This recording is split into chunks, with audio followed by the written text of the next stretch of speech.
first exchange. There you see LSU, probably the most consistent team this season.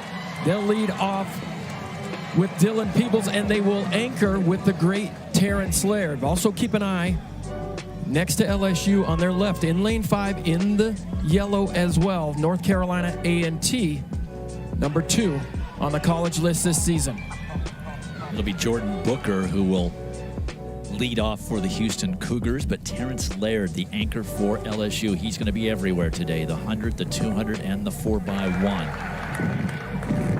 LSU with the most bodies in the finals at these championships. It is their meet to lose. From the inside is Texas Tech, then Texas, Georgia, Clemson, North Carolina A&T, LSU, Florida State, Houston, and Texas A&M on the outside. Outstanding exchange for LSU, and Houston has bobbled it. Houston's out of it. And a very aggressive exchange for LSU on the second exchange, but Florida State making a move. A&T is also there. Terrence Laird with a running start in the lead. Forget about it. Terrence Laird, LSU, but back bowling of Georgia in lane 3, but it's going to be Laird and LSU. So 10 for the Tigers, 38-48. That's a season best for LSU. Georgia just behind by 600s, and then Florida State finishing 3rd. Well, it took LSU a little while to get going there by Terrence Laird, the anchor leg, but about 50 meters in, he seemed to get into his rhythm and stay ahead of the rest of the pack. But this is the first exchange, outstanding, from Dylan Peebles to Noah Williams, the 400-meter specialist. And there on the outside in the red is Houston. They go out of the zone and they bobble it, so they were out early on. But outstanding passes all around by LSU. They were pressured by Florida State. But Georgia, running on the inside, they ran their own race. But there you see Terrence Laird get the baton coming right at you, center of picture, but it's Matthew Bowling who brought it home strong for the Georgia Bulldogs. But Terrence Laird, he's had a little trouble with the cold weather, but he was able to hold off a charging Georgia Bulldog and Matthew Bowling on the inside. An extremely competitive 4x100-meter relay. Amazing that Houston drops the stick. You figure Leroy Burrell and Carl Lewis. Oh my gosh. LSU wins it over Georgia, Florida State, and North Carolina A&T getting 4th. Back with much more. The 1,500 meters will be on the track when we return to Eugene. Well, LSU hopes to finish with a team trophy. They got off to a really good start with a win in the 4x1 and 10 more points to get them now to 34. And now that we are fully immersed in the meet, it's time to put faces to those of us that will be calling it. John Anderson, Dwight Stones, Jill Montgomery, and Dan O'Brien. And this isn't a diamond league, but there is no short of gems in this meet. There is superior talent across the board, and in a way, it is a separator of greatness. Dwight, it's not the one that it's one everybody wants to win, but if you're going to headline a really great college resume, it is the one you have to win. Yeah, the NCAA Outdoor Championships is everything, and this year of gratitude from everyone in collegiate track and field is really focused on this event. 2 years in the making has this championship been for these men and women and coaches, of course. But I will tell you, the dominant team coming in here on the men's side, Dan O'Brien, is LSU. They really have to screw things up to not win at all. Well, they're certainly the favorite, and they will continue throughout this meet. But they showed a little vulnerability on Wednesday night in the cold weather. But they're going to rely on their stars, Noah Williams, Terrence Laird, and certainly Javon Harrison. But they're going to be pushed every step of the way. Great sprinting, great jumping. But don't forget, guys, you know, this is distance racing as well. One of the most anticipated 1,500 meters of the year. Yard Naguse from Notre Dame. He'll be going against hometown favorite Cole Hocker. And on the women's side, the heptathlon starts today. 7 events over 2 days. Texas A&M Tyra Gittens already has the collegiate indoor record, an Olympic standard in the multi-event and the long jump. She placed 2nd in the long jump last night, and she is going to get a huge battle from Miami's Michelle Atherley. The quest for Queen of the Multis starts tonight. And now we go and get ready for the 1,500. Dwight, I saw Elliot Kipsing yesterday, and he said to me, John, this is the event of the meet. Guaranteed, don't miss it. I don't think that I can argue that point. This is going to be a great head-to-head, especially when you consider the Oregon flavor of it. There is the collegiate record holder, Yared Nuguse, the defending champion from Notre Dame. This weather's not going to bother him at all, but it's awfully tough when you're running in a stadium against a guy who runs here every day. And Dwight, Yared Nuguse, he wants an honest pace, and I think with the guys in this race, he's going to get it, and he's going to get pushed by that young man. He has won everything this season. An NCAA Indoor Championship in the mile, an NCAA Indoor Championship in the 3,000. Only got third in the 800 meters at the Pac-12 just a few weeks ago, but people started talking about this young man after the indoor season. Can he make an Olympic team? And today would be a good start. If he could take down Yared Nuguse, the defending champion, it would really go a long ways. Both those young men, Nuguse on the inside, Cole Hocker on the outside, do have Olympic trials qualifiers.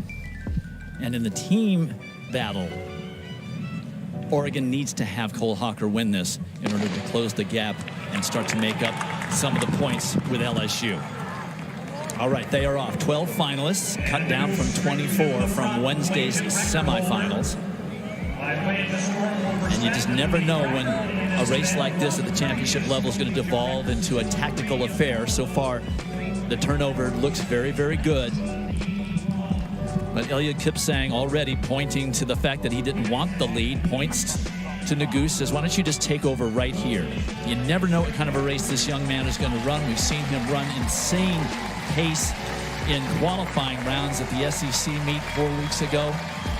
And we've seen him run like he's never run before during the indoor season. Well, he is a threat. I was going to say, he came in and immediately abolished the Alabama school record, 3:36 for the 1,500 meters. He is a front runner. So is Yared Nuguse. But you're right, absolutely right, Dwight. He is a wild card, but he's only running the 1,500 meters here, and we've seen him double and triple at some of those other meets. And talking to Sean Carlson, the Notre Dame assistant coach who coaches Yared Nuguse every day, he said, we'd love to see Eliud Kipsang lead. We'd love to play the hunter and then pass him, certainly with about a lap and a half to go, but that doesn't look like that scenario is going to play out. So far, the pace is not blistering, but it's honest. Everybody, all 12, still in this affair. But things will start to change soon. Well, we're watching the wind also. Sorry, Dan. There is plenty of wind down there, and that's going to be a major effect on many of these round races. Well, I was going to say, Yared Nuguse, when he's in a race, he's always going to make it an honest pace. He does not want to give some of the kickers the opportunity to come up from behind. Yared Nuguse, he's familiar with this facility. He was here for the Oregon Twilight meet on May 7th, and he came here just as his warm-up, and he ended up taking down both Cole Hocker and Cooper Tier, and just a few weeks after that, he took down the NCAA outdoor record. Just under 2:01 at the 800 meters, so right on 4-minute pace for a mile, but this is a 1,500 meters.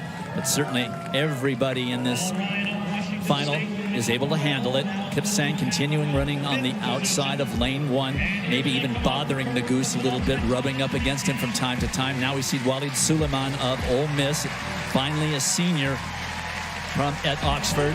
Hocker right in there against the rail. Here is the bell. Nuguse, Kipsang, Suleiman, and Hocker. And look at everybody shifted gears right there at the bell. And Sam Tanner there in 5th position. He's a good kicker as well from the University of Washington. But Notre Dame coach Sean Carlson said he wanted Yared Nuguse to go to the top and never relinquish it. But I think it was a little bit slow in that first 1,200 meters. Hocker now trying to get back into position. He was bumped and got a little off stride. Kipsang, you just don't know what he's going to do. He has the legs for this. Here comes Nuguse, the defending champion, and Hocker right there. Well, Cole Hocker has come back on quite a few people this season. He's an outstanding kicker with 100 meters to go. We'll see who's got some left. Right now it's Hocker and Nuguse right there. The defending champion doesn't have the answer, and Oregon's going to score 10 right here. Hocker wins it. Nuguse 2nd, Suleiman 3rd, and Kipsang 4th. The freshman pulls off the victory here at home.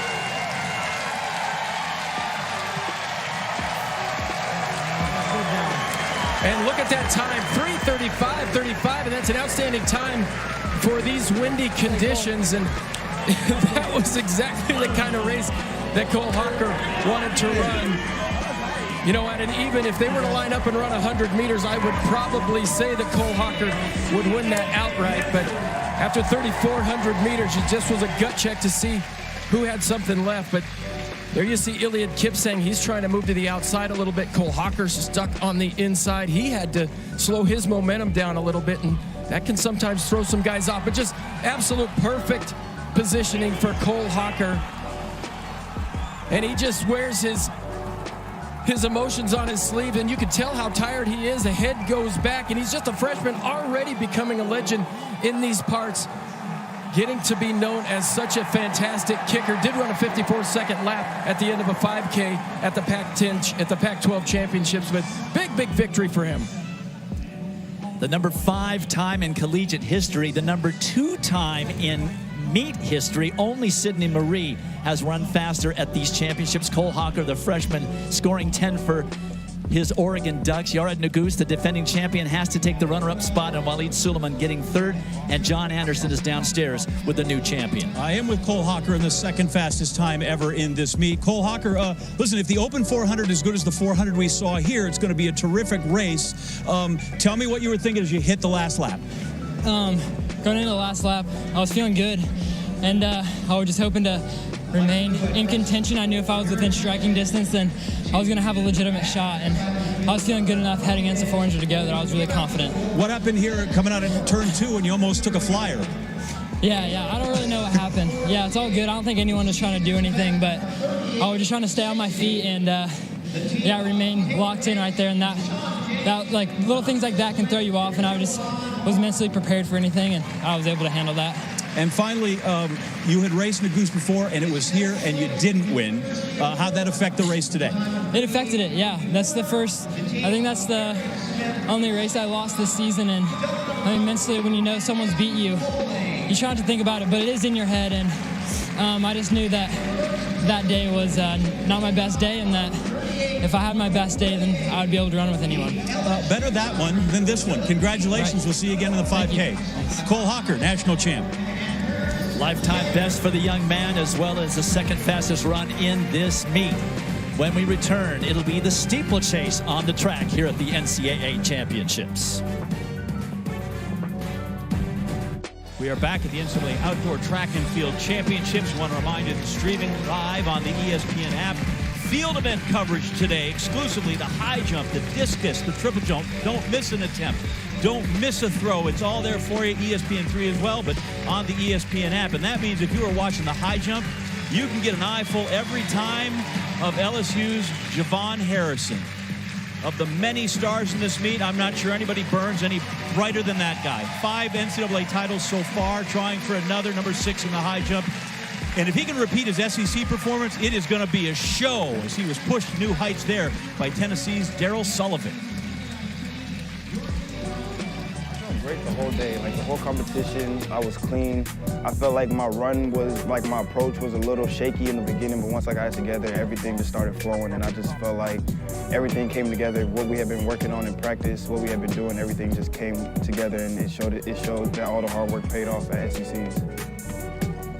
He's over with a huge hit. Oh my gosh. Wow. Definitely want to defend my last title. You know, we didn't have an outdoor season last year, so I couldn't defend it last year. But I'm definitely here to get gold in both the long jump and the high jump once again. So I feel like I still got 1 or 2 big jumps left in me, like PRs to come soon. But definitely looking forward to competing at NCAAs and showing that I still have more in the tank. And there he is getting ready for his high jump, coming in at 220. Dan O'Brien, he's halfway there. He took care of the long jump the other day at 27. That seems like a big enough one to win. Well, it certainly was, and I got a chance to talk to him just days prior to this meeting. He was so excited by the fact that he didn't have to contest both events on the same day. Here we see him in the long jump. This is his 26-3 attempt. He did win the event with 27-1 and 3/4, but he is absolutely just a gem to watch in both events. Question is, what is he better at, the high jump or the long jump? We'll know this summer. And we'll have Dwight chime in on that as we get more and deeper into the high jump with Javon Harrison. Right now, his team, 34 points, leading the team standings. Not seen there, Oregon, 10 points from Cole Hocker. Right now, they're at 11. So some things go to 10, but this one goes to 11. That's one more. Now it's time for the steeplechase. Right? All right, John, 7.5 laps, 28 barriers, 7 water jumps. The steeplechase with Henry Rono still having the championship record and the collegiate record from way back in 1978, 43 years ago. 12 young men cut down from 24 on Wednesday's qualifying, led by Ryan Smeaton of Oklahoma State. Well, Ryan Smeaton really came on the scene 2 years ago in 2019, where he was the runner-up at those championships. We hadn't heard much from him up until that time, but he's only one of 2 returning athletes from those championships. Keegan Chamati from Eastern Kentucky, Middle Tennessee. We got Ahmad Jaziri from Eastern Kentucky next to him, but he was the 3rd place finisher in 2019. But get this, Dwight, on Wednesday night for the qualifying, 8 of the 12 finalists here in this race all ran personal best in the prelims. Not extremely fast times throughout the season, but then they show up here at the championships and they're running real fast. And we started to have rain that was not forecast on Wednesday. That made the steeplechase very, very dicey, especially the water jump. We saw a number of spills and slips and falls during those prelims, but the times were outstanding. Ryan Smeaton's one of those athletes who just kind of hangs around the middle of the pack, waits for the kicking to start, and then gets into great position, but he's an outstanding hurdler. Still always amazed at how close these guys can get to each other and still manage to hurdle the barriers. But one of the most important parts of steeplechasing is being able to perceive your distance from that hurdle, adjust your stride pattern, and then accelerate into that hurdle position. Colton Johnson of Washington State is the early leader, the junior from Bellingham, Washington. We talked about those guys navigating some of that rough weather the other night, and steeplechasers are pretty gritty customers anyway, and the water, the rain coming down usually doesn't affect them that much, but when rain gets on these barriers, especially the barrier that you're pushing off to get into the water jump, that's where things got a little precarious. And we saw some guys not managing that water jump very well at all. First time through the water jump in this race. We're watching the forecast very closely, and the rain keeps getting pushed off, which is good news for the high jumpers, the steeplechasers, the hurdlers, and the discus throwers. It changes the dynamic in those events, and of course you hate to have performances marred by, at the national championships, marred by weather. Of course, the Olympic trials starting a week from today, right back here in Eugene, Oregon, and the forecast is for weather in the 80s and perfectly sunny. All right, we've got the steeplechase well established. Let's slide over and take a look at the men's hammer from the other day. Well, in this newly designed facility, the hammer got an upgrade. Lance Steele, silver medalist from 1996, he designed the place, but this is Thomas Mardell. He'd be your winner in the men's hammer, and he took over the competition early on. This was his 2nd attempt, the senior. He's from Norway. He won the SEC Outdoors. He won the indoor championships, but he would win this event throwing 251.9 on his 2nd attempt.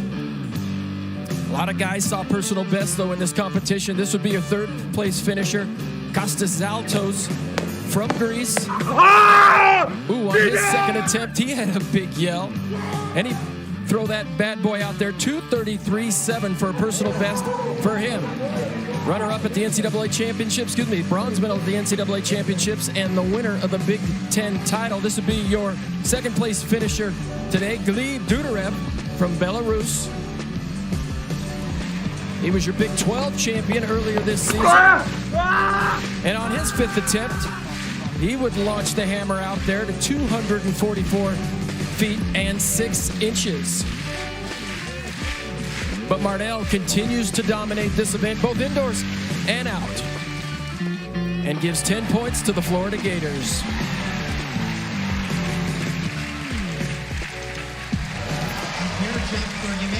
Back on the track, steeplechase, 4.5 laps remaining. And it is Colton Johnson of Washington State that continues to lead, followed closely by Bennett Pascoe of Arkansas State. And they're taking a little bit more conservatively today than they did in the qualifying.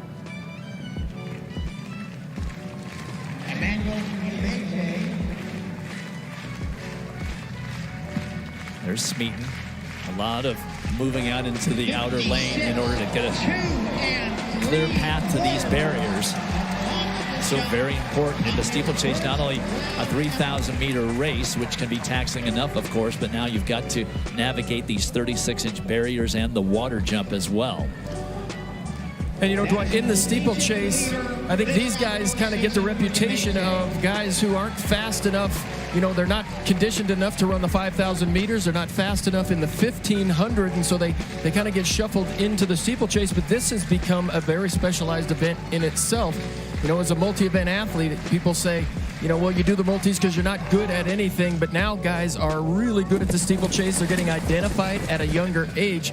It takes an interesting combination. You've got to have great dexterity, but you've also got to be able to manage these hurdles, have great balance and agility. Coming up with about 3 laps to go, but this is the opening jump for Javon Harrison of LSU. The bar's at 7.2.5. He's the SEC champion, and he has a miss. It has been almost an hour since the event began, and that's a long time since your last practice jump. So he takes a miss at the opening height of 7.2.5. Only 3 jumpers so far over this height. Back to the steeplechase with less than 3 laps remaining. And that is Keegan Chamati of Middle Tennessee, who decides to take up the leading duties. Keegan Chamati has decided to pick up the pace just a little bit. Smeaton is now responding.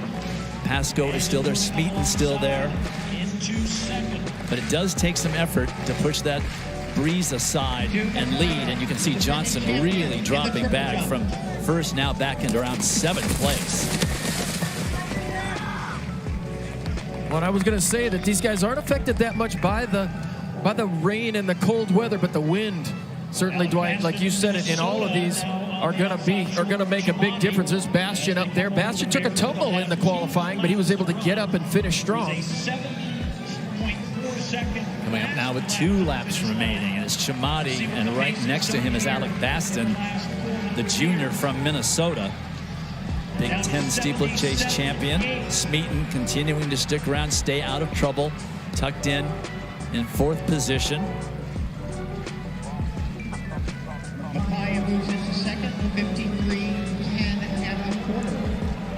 Smeaton from Oklahoma State. He was on that 3rd place winning cross-country team, but he got a chance to represent Canada at the World Championships in 2019 in Doha.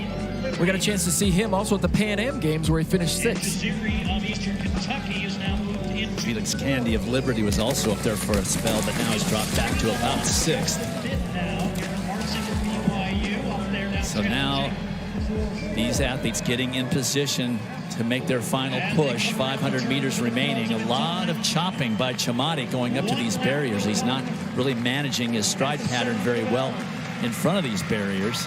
There's Baston. He's in good shape. Garrett Marsing now coming into play. Into 3rd. Smeaton back to 4th. Bell lap. And a group of 4 up in the front. Ahmad Jaziri trying to reconnect with that group. Smeaton now going wide.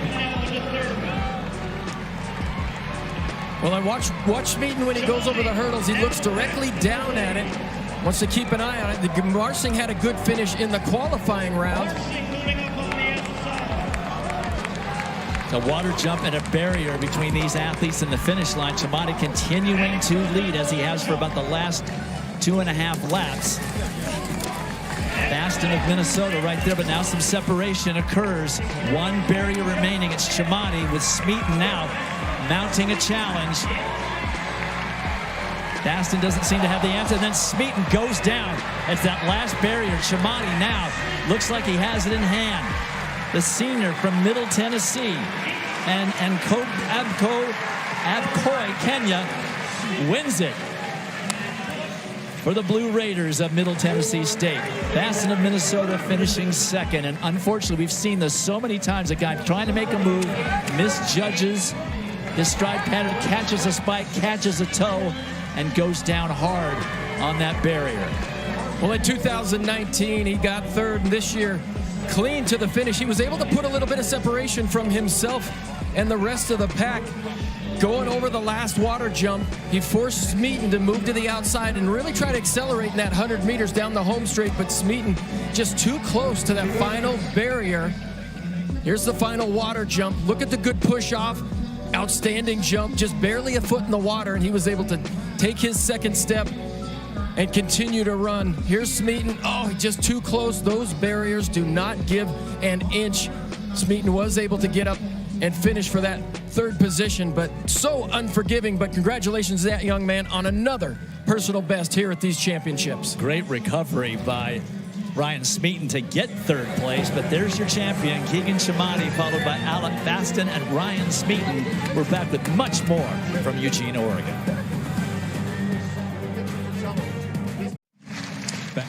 NCAA Outdoor Track and Field Championships. Keegan Shamani, third in this championship in 2019, crossing the line first here with a collegiate lead and, more importantly, the collegiate win. He's with us now. Keegan, you said the plan went off perfectly. What was the plan? I wanted to change the pace at the 1K mark. I knew everyone was a kicker, as we witnessed in the prelims, especially the hit that I was at one, where 7 guys finished within a difference of 1 second. Mm-hmm. So I knew I had to try something different so that can separate me from the rest. And I executed it perfectly. You get down there with the last 200 to go, and you still got a couple of guys with you. What's going through your mind? I knew I had a really good water jump. So I knew if somebody doesn't pass me before the water jump, I'm going to win it. And could you feel Smeaton go down behind you? Yeah, I felt somebody went down, but I didn't know who it was. I didn't want to look back by then. Didn't matter, right? The race was yours. There was nobody anymore, so I just finished it. Keegan Shamani is the national champ, 3,000-meter steeplechase. Congratulations. Thank you. Dwight? All right, John. Let's take a look at the standings after that steeplechase, with LSU still in the lead by 14 over Texas. Georgia just 2 behind in third, and then Mississippi State and Florida State. So lots of scoring left to be done throughout this afternoon on the track and in the field. And speaking of field, let's bring back the shot put from the other day, Dan O'Brien. All right, the big boys were center stage on Wednesday, first day of these competitions, and this would be your winner today. Big Turner Washington, his dad was a world champion discus thrower, Anthony Washington, and he blasts one out over the 66-foot line. On his third throw, he goes 69.2 3/4. Your third place finisher from the University of Arizona today, Jordan Geist. He would place in both the hammer throw and the shot put. He'd finish with a throw of 20 meters 40, 66.11 1/4.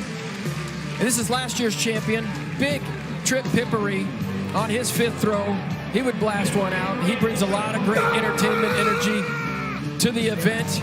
Great celebrations. Nobody celebrates like this Longhorn, but he would finish second today, 67.11 1/2.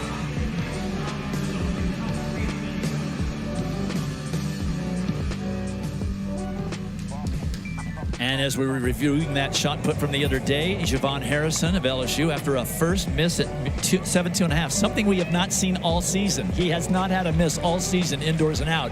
This is his second attempt at 7.2.5.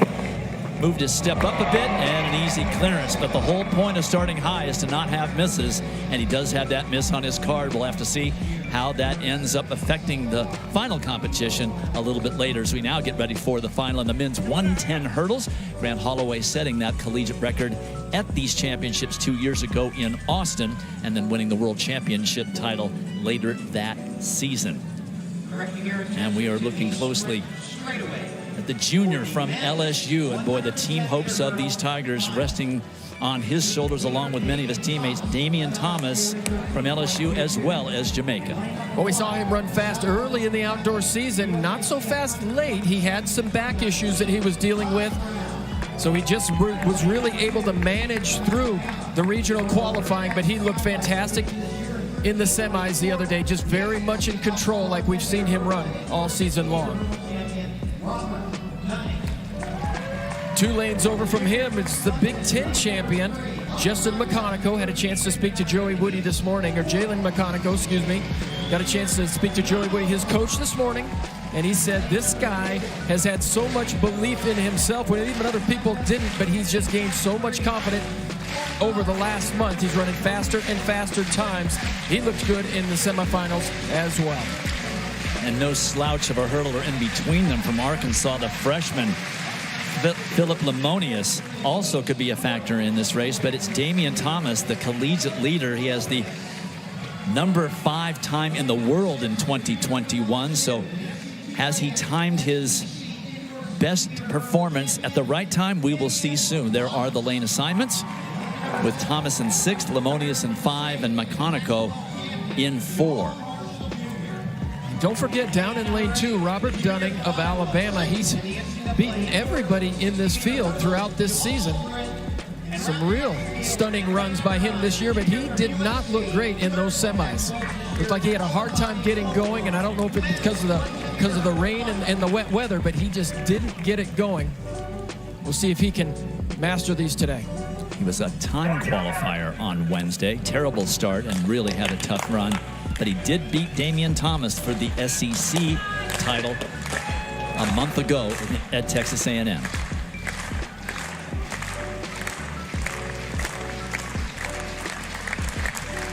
Iowa were the only team with 2 entries in this final.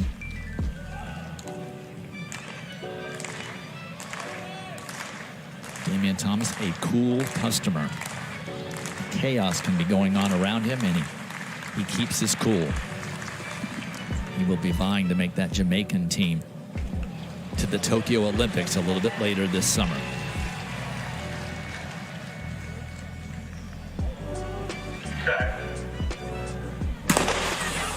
Thomas right straight up out of the blocks. Jamar Marshall with a great start for Arizona State. And McConaughey, but he's having a tough time. Thomas is out of it. Lemonius is there. Now on the inside, it's Dunning. Robert Dunning. A terrible semifinal run 2 days ago, but he redeems himself here. 13:25 into a 0.6 meter headwind for the senior from Alabama. 1/100th off his lifetime best, and he wins the title for the Crimson Tide. Well, that is redemption, absolute redemption. He gets through on a time qualifier. Looked cold as ice the other night. Took him a while to get going, but there you see Damian Thomas on the left of your screen. Philip Lemonius in the white. Jamal Marshall from Arizona State got out, and because of that, Thomas had to press and just fell apart. You see Dunning in the crimson on the top of your screen. He ran a clean race over there by himself. Everybody wants to be in the middle of the track, Dwight. I love it on the outside because you stay out of trouble. Hurdles are not flying. Hurdles weren't flying everywhere, and Dunning was able to run his own race, concentrate on his own execution over there, and he comes away with a big, big victory. And there's the crack that Dennis Shaver doesn't want to see. His star hurdler scoring 1 point in the 110 hurdles. Robert Dunning, the champion, just 100th off of his lifetime best. McConaughey is second, and Lemonius, as I said, he could be in it. He ends up third, 6 points for Arkansas. Back with much more of these NCAA championships right after this. Back in Eugene, we just saw the great men's 110-meter hurdles final, best time ever into a win. Robert Dunning of Alabama redeems himself in the prelims and runs 13:25 to win it for the Tide. Jalen McConaughey second, Philip Lemonius, but more important, Damian Thomas only scoring 1 point for LSU. But we go down to the infield. John Anderson has Robert Dunning. All right, thank you, Dwight. We had a little time, so we found out we're big on the Hawks. We're not happy that Julio Jones got traded, but we're really happy to be a national champ. Robert Dunning, what does it mean to be the national champ in the 110 highs? I mean, I can't describe it right now. That feeling probably going to hit me later on, but ever since the COVID thing hit last year, I've just been grinding all my time for this moment right here. So I'm just glad to be national champion right now. How glad are you to be in this final after what happened in qualifying on Wednesday? I can just thank God for that one. I was praying. I prayed this morning when I woke up for this opportunity. So I know in the semifinal, I didn't even warm up that whole day because my nose is bleeding all day. But I'm just thankful I got through and I'm able to win it right here. Yeah, explain to us what happened, because you come out, you look like a boxer that had gone a few rounds and cotton shoved up your nose. What was going on going into that race? It was just get through, man. I feel like I was talented enough to, without any that much warm-up, to get through the final, and thankfully I was. That was my whole mindset, just to get through. Don't even worry about Friday, just get through today. But you said it was the weather or the rain that caused all that happen. Yeah, the weather, rain, all that. First time in Eugene, so I didn't expect this. So, Dwight, they all learn their lesson, don't they? When they come to Eugene, the weather can wreak havoc. Robert Dunning, champion at 110. Thanks. Thank you. Roll Tide. Yeah, no question, John. It affects different people differently. Let's take a look at the 2021 Bowerman watch list on the men's side. Robert Dunning, that gentleman you just saw there, he's on that list along with Javon Harrison and freshman Cole Hawker. Lots of great names there. And, of course, we will find out who wins that coveted title, the Heisman of track and field, in December of this year. Let's take a look at the standings. LSU picking up 1 point in those 110 hurdles, 7 less than we were expecting. And they increased their lead over Texas by 1 to 15. Georgia still there in third, tied with Alabama off the 10 points that Robert Dunning was able to give the Tide in those hurdles. Now let's go back and look at the men's pole vault from the other day. Well, these pole vaulters had to battle rain. They had to battle wind in their face, wind going left to right. All things that vaulters really despise. And the man who came out on top was a sophomore from Stephen F. Austin, Branson Ellis. On his first attempt, he's over 18.8 and a quarter. He was your Southland Conference champ, and today he's your national champion.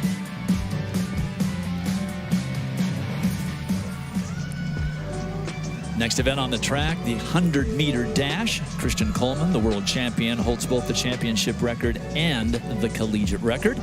Ran that time at Knoxville at home in 2017. And there is the man of the hour. He anchored his team to a win in the 4x100-meter relay. We'll see him in the 200 later. Junior Terrence Laird, who hails from Coatesville, Pennsylvania. So this weather isn't really bothering him, Dan. Well, he said that he was used to cold weather, but the way he started that 100 meters on Wednesday, he looked like the cold weather might have gotten to him a little bit. Really took him a while to get going.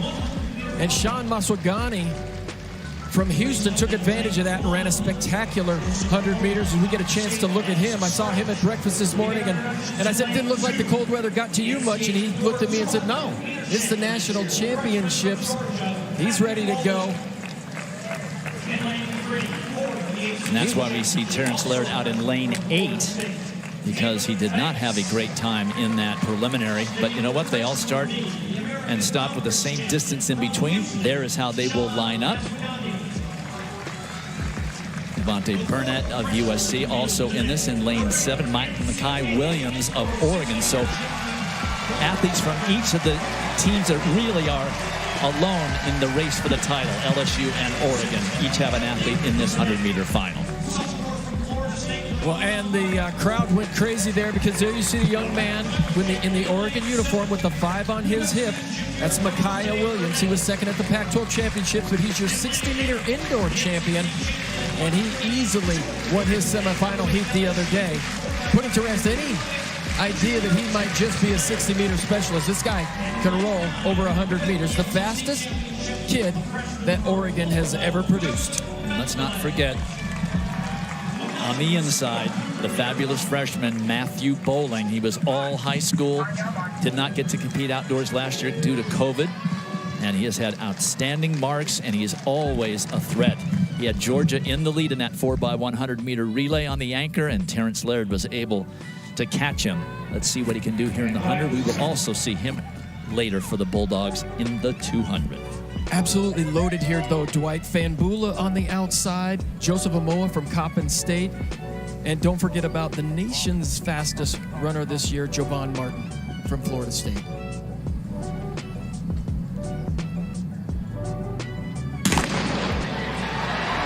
Williams with a good start. It's Williams. The crowd's going crazy. Makai Williams, can he hang on, or Laird going to catch him? Laird catches him! Terrence Laird got such a slow start. At 50 meters, he was out of it. And he is now 2 for 2 for the Tigers. Laird runs 10:05 into, or with a slight trailing wind. Sean Muswagani of Houston finishes second. And Makai Williams hangs on for third. So 6 points for Oregon, but 10 big ones for LSU, which is huge because of what just happened in the hurdles with Damian Thomas getting 8th place. Well, I think there were some doubts about Terrence Laird after Wednesday's semifinal. But you see in the middle of the track there, you see Terrence Laird on the outside. He's clear out in lane 8. We don't even see lane 5, but Makai Williams got a fantastic start. That's what he does. But Terrence Laird, he pressed a little on the outside. About 60 meters, though, he was able to find his top end speed. There you see Maswagani in the red. He was trying to run down Makai Williams, but out there on the outside, it's so tough to run that race out there on the outside and not be in the mix in the middle. But that's just outstanding running and focus by Terrence Laird. Quickly over to the high jump, Javon Harrison, who with the bar at 7.3 3/4. And he has had that miss at 7.2 1/2, so he is currently tied for 6th. A first attempt clearance here would help move him up a bit. It's a 3-way tie for first place between Vernon Turner of Oklahoma, Clayton Brown of Florida, and the defending champion Jishwan Shankar of Kansas State. And there's Javon, and that was more of a long jump. Look at how long his parabolic curve was there. He's taking off too far away from the bar. I would suggest that his coach Todd Lane move him up a little bit, but it was clean, it was clear, and he is over on his first attempt. Let's look at the final results of that 100 meters. Terrence Laird getting the Olympic qualifying standard in that 10:05 legal time. Sean Muswagani second. Makai Williams scoring for Oregon. Back with much more from Eugene when we return. NCAA Outdoor Track and Field Championships. Take a look at your Capital One Cup standings. On the men's side, they compete for a combined $400,000 in student-athlete scholarship donations from Capital One. And right now, Alabama, a lot of that's the strength of the Roll Tide National Championship in football. Stanford, Michigan, Baylor, and North Carolina there at number 5 in the Capital One Cup standings. All right, let's concentrate track and field. Let's talk about field, Dan O'Brien, and the javelin, because that's big for LSU. The javelin, the Spearwerfen. In Germany, this is DJ Johnson, just a freshman from Mississippi State. He's trying to keep the stranglehold on the javelin that Mississippi State has had over the years. On his 5th attempt, he goes out to 2:51.9. He would be your 2nd place finisher, 2-time Israel national champion. A little bit of a surprise. This is Turiel Pedego T-Rex from LSU. These are points LSU was not expecting. But on his 6th and final throw, he would unleash a mammoth personal best. Throw 2:52.7 and take the win. Big points for LSU right there and T-Rex.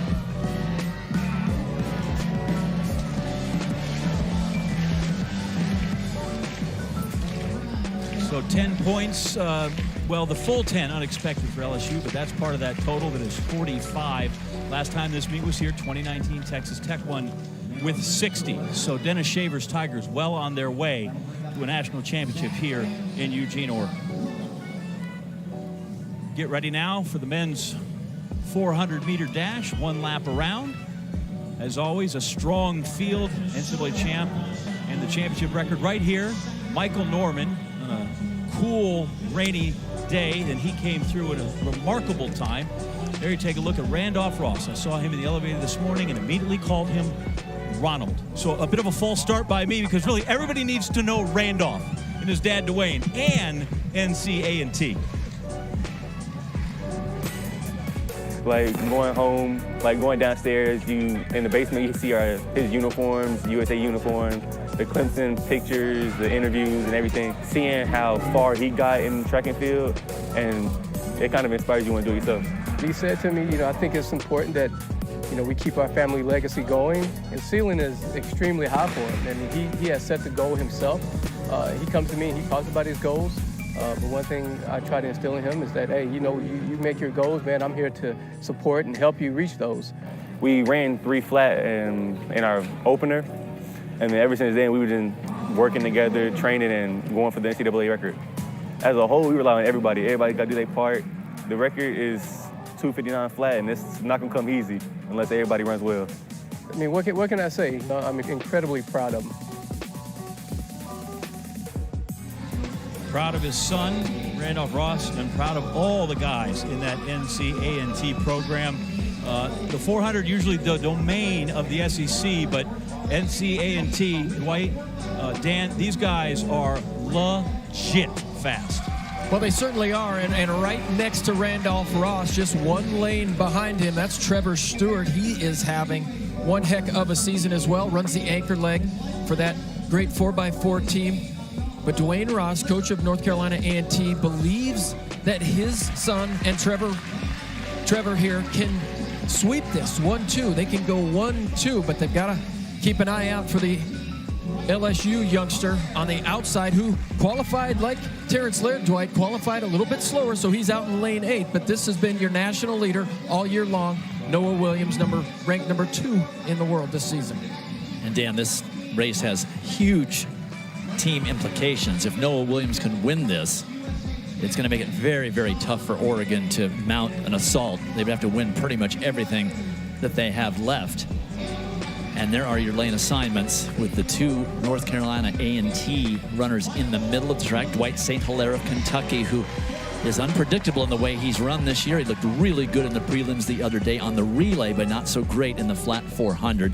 And Noah Williams being out in lane 8. I believe he had an outside lane draw at the SEC championships in the prelims, and it didn't bother him at all. So let's see how this race will pan out. It's certainly an advantage for the 2 North Carolina A&T athletes, Stewart and Ross, to have Williams out there in lane 8. Keep an eye on him closely and use him as a rabbit.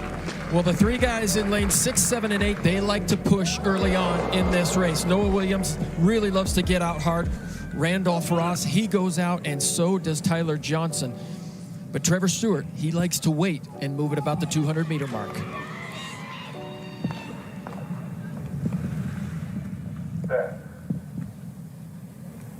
From the inside, Duluth of BYU, Bailey of UTEP, then Bryce Dedman, the scene from A&M. Dwight St. Hilaire, then Stewart, Ross, Tyler Johnson, Ohio State, then Williams, LSU, and Ryan Willie of Florida out in lane 9. Well, Tyler Johnson of Ohio State, he really went out hard. And somebody worth mentioning as well on the inside there is Bryce Dedman. He had a fantastic 4x4 leg as they go through the 200-meter mark, and Trevor Stewart begins to make a move. Sean Bailey of UTEP out of the race right after the start. As they come off, it's Stewart.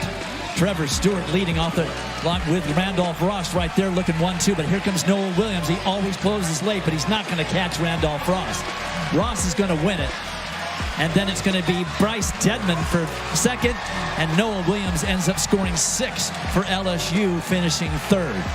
43.85 for Ross. Hello. Coach Dwayne Ross said, I think both my guys can run in the 43 seconds. His son, 43.85. He was clearing away 100 meters to go. Didn't give anybody an opportunity. To catch him. The number 3 time in history, in collegiate history. And Bryce Dedman finally got his race together. His final collegiate race runs 44.44 to finish 2nd. That's a lifetime best for him as well. And Noah Williams hangs on for 3rd, 44.93. Randolph Ross has arrived. Well, you knew that Trevor Stewart was going to make a move at about 200 meters to go. He likes to hang back. He really moved in that 3rd 100. But look at the patience. Look at Randolph Ross. He's running absolutely perfectly. Good arm action. You run and let the line come to you. You don't run to the line. Just run with great position. And he showed so much poise on that last 100 meters. Fastest time in the world this year And just a week out from the Olympic trials, Dwayne Ross's son, Randolph Ross, the coach at North Carolina A&T, he wins it with a spectacular time. Bryce Dedman, his second, Williams third, and Ross is downstairs with John. Randolph Ross, champion, 43.85. And again, it is Randolph. We've apologized. We've made up for calling him Ronald in the elevator this morning. There's 100 different ways to run that one lap. How did you choose to run it today? Well, me and my dad, coach, sorry. We've been working on the first 350 because we know I'm strong. We've been training for this all year. So as long as I got the 350 first, we knew the rest was going to be easy. I pushed out, had a lot of fast people on the outside. I was just able to bring it home stronger. And you look at 43.85, what do we think of that? I used to look up on TV in the Olympics, all the people that ran 43. It's crazy, like, seeing it for yourself.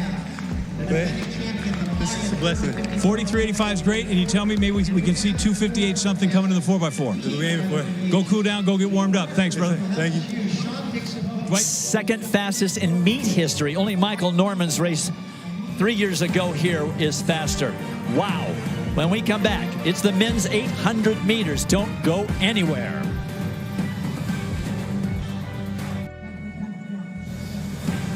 Back here for the NCAA Outdoor Track and Field Championships. They continue tomorrow, Saturday, ESPNU 6 Eastern on the ESPN app starting at 3 o'clock Eastern. That's the women's final day. For more information, you go to NCAA.com, your official online home for all 90 NCAA championships. Good look at Hayward Field, first championship they've held here in the newly renovated stadium. 17th time that the championship's been here. Dan, it's time to throw stuff. Let's go up to you and throw the discus. Well, let's go to somebody who knows a lot about throwing, not just in the discus. This is your shot put winner.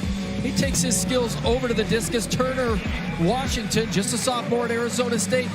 He bombs one over the 60-meter line, 63.42, 208 feet 1 on his first throw, firmly in the lead here as they begin to reshuffle for the finals. As we look at the team standing here, and LSU, she's been the #1 team all year except for 1 week here outdoor when BYU, for whatever the accounting is there with Tom Lewis and his crew, took it over. But LSU comfortably in front right now and with points and guys to be had in the 4x4. No, excuse me, they didn't qualify in the 4x4, but in the field events with Javon Harrison as well as other places. 13 events are done so far. And North Carolina A&T is right there. Next on the track is the men's 800 meters. Take a look at the championship record. Donovan Brazier, also now the American record holder in his 1 year there at Texas A&M. Plenty of good racers in this one. Brandon Miller from Texas A&M, who won the West prelims by beating Isaiah Jewett. The school famous for sprinters, Isaiah Jewett. He brings some Hollywood to the two-lapper in the 800. He got sunglasses, and, well, what he also brings is full effort every time. But I knew that every time I was going to step on the line, I was going to give everything I had. And I think that was my overall goal, just to step on the line and not be afraid of what might happen or what could happen. Just give every single ounce of what I have. Days when you had a 20-meter lead and you thought to yourself, oh, I'm just going to make sure I look good in the home stretch for the pictures. Wow. That's dominance of your conference. It really teaches me to enjoy the moment and really savor this time we're in, because it's not going to be another time like this, because, you know, there's no time like the present. But I'm just super blessed to be here and be able to compete for one last time as a USC athlete. We're going to fight every inch, every time, every jump, every throw. We are going to give everything we have to show who USC is. I want everybody, regardless of prelim or final, we're fighting to the end. When it's done in, how to fight on. Students, it's fight on. Fight on 3, fight on me. 1, 2, 3, fight on. All about the badge for that young man right there. He broke the Pac-12 meet record, beating Charlie Hunter and Cole Hawker in the 800 meters. on his home turf. See, he wears the C as captain. Been an inspirational force for a lot of his teammates this season. But he's going to have his hands full today. Loaded field here in the men's 800 meters. Going to have to get past this guy, Charlie Hunter, the NCAA indoor champion. He was an easy semifinal heat winner, Dwight. He probably was able to take it easy. He probably won his heat easier than the other guys. If Oregon has any real designs on winning this team title, Charlie Hunter must win this race. No LSU entry here. He's seen his freshman teammate Cole Hawker win the 1,500 meters. There are the lane assignments. Hunter in the middle of the track in lane 4. Jewett in lane number 2.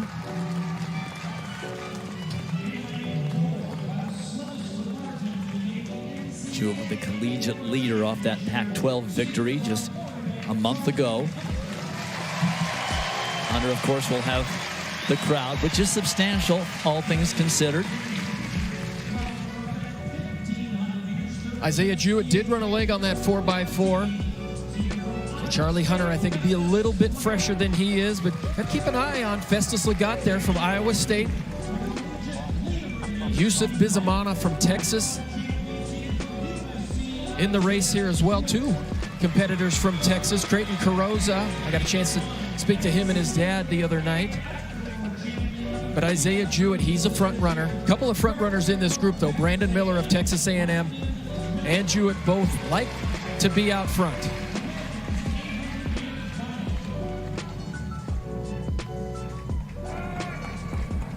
There is Brandon Miller, the next generation of half-milers at Pat Henry's Texas A&M. They call them their marks. Stand up. And back them off. Charlie Hunter in lane 4 for Oregon. Hails from Gosford, Australia. Number 4 on this year's collegiate list. On your mark.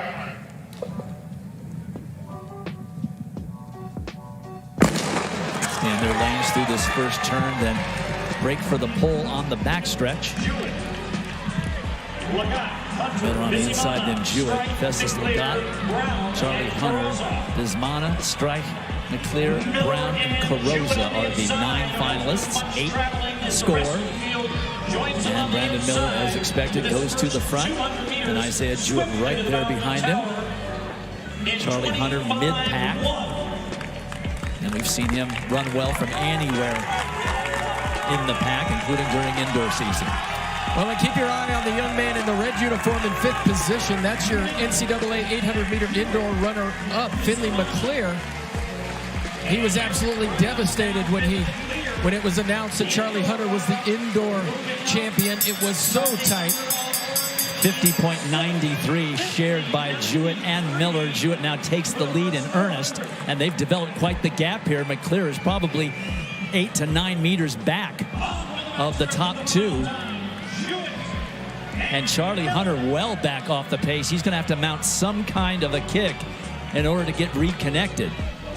Well, Isaiah Jewett is hurting here with about 200 meters to go. You saw him just grimace, but he does a really good job when he's tired of just continuing to move his arms. And remember, Dwight, USC has never had a national champion in the 800 meters. Brandon Miller says, I'm not done here. I'm a freshman. It's my first national championship outdoors, but I'm not going to just give it to you. It's Jewett on the inside in the all-gold for Southern Cal. Brandon Miller just can't make a dent in that lead. Jewett's going to win it. Miller's second. Here comes Charlie Hunter to grab 3rd. So he comes from almost nowhere and ends up getting 6th for the Ducks. But I'm pretty sure that's just not going to be enough for them to catch LSU. But Isaiah Jewett is your national champion, 144.68. That is a lifetime best for the Trojan senior. Number 8 all-time amongst collegians. And I'll tell you, it's easy to criticize front runners from time to time and think, you know what, they've got to change up their strategy from time, at some point. But Isaiah Jewett, this is the way he's been running this race all season long. This is exactly how he won the Pac-12 title. Took it away from Charlie Hunter and Cole Hawker. Is he just challenges himself At the 300-meter mark, he just put his head down and said, I am going to go and go as hard as he can. And he said, if anybody's going to beat me, they're going to have to hurt to do it. Brandon Miller gave it a good run, but he was definitely hurting. Jewett, looking up at the big screen, Dwight, he comes through. What a time for a big personal best. Big win for the Trojans. So 10 points for the Trojans in that 800, 6 points for the Ducks. But everything would have to go exactly right. LSU would have to fall apart, and the Ducks would have to score as maximum points with their remaining athletes. Here are the final results. Isaiah Jewett with a lifetime best in the biggest meet of the year for the senior, his last collegiate meet. Brandon Miller, the freshman, an outstanding performance in second.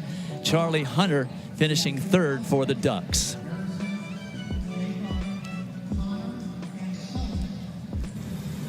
When we come back to Eugene, that put the hurdles on the track. The toughest event in the sport, the 400-meter hurdles, is next here in Eugene. Now, well, here's the finishing stretch for Isaiah Jewett, the number 4 time in meet history, and the first title for USC in the 800 meters, and he's downstairs with John. Isaiah Jewett, so many national championships, so much history at USC, but you're the first guy in that school ever to win the 800. What does that mean when you let it wash over you? Oh man, it means the world. All my teammates, they pushed me in practice. My mom kept me focused. Am I setting it up or my whole family they believed in me. And I think this was a true test to show that. I watched the West region, and it looked just like this with you and Brandon out in front of everybody, except the order was reversed. Yeah. What'd you do to reverse the order? Actually, Brandon's a great competitor. I just kept fighting. I know he's a fighter, so I had to fight him back. Did you have any spot where you knew you had it won? I think, no. I was fighting to the end. I gave everything I had, and I'm super happy. Well, that's what you're supposed to do at UC, right? Fight on? Yeah, fight on, keep the shield in front. All right, and now you've got a 4x4. What do we do between this interview and that race? Just recover, get ready, and refocus. And you tell me, you assure me you will be the anchor leg. I'm sure you. There's no shot you're the first guy out. Yeah, no. Not second. Not third. No. You are the anchor leg. Dwight, we've got one guy in the order for USC set. Back up to you. Mom. Good, because we always have trouble with those orders, John. That's very nice to have that put aside. All right, here are the team standings after 14 events. LSU with a 26-point lead over North Carolina A&T. Oregon now has moved up to third place, just 2 back of second. Texas drops to fourth. Georgia and Florida State are tied for fifth. All right, well, Jill Montgomery joins us on Men's Day. Hello. To show us her event, an event she actually did herself, the heptathlon, first day for the ladies. It was a million years ago, and the first event on the first day is the 100-meter hurdles, and there is your indoor pentathlon champion as well as collegiate record holder Tyra Gittens from Texas A&M. She is the national record holder for Trinidad and Tobago as well, the Texas A&M school record holder, and she is doing a lot at these championships. On the far left of your screen is Gittens. However, right next to her is Michelle Atherley of Miami, who comes into this heptathlon with the second best score behind Gittens, and she would end up winning heat number 2. Atherley did in 13:15. Gittens 13:46, and there are your standings after one event. Atherley leads, and Gittens currently in 6th. All right, back here in Eugene, Oregon. This is the brand new Hayward Field, built largely for the World Championships, which were postponed from this year, will be held next year, and a pretty nice crowd.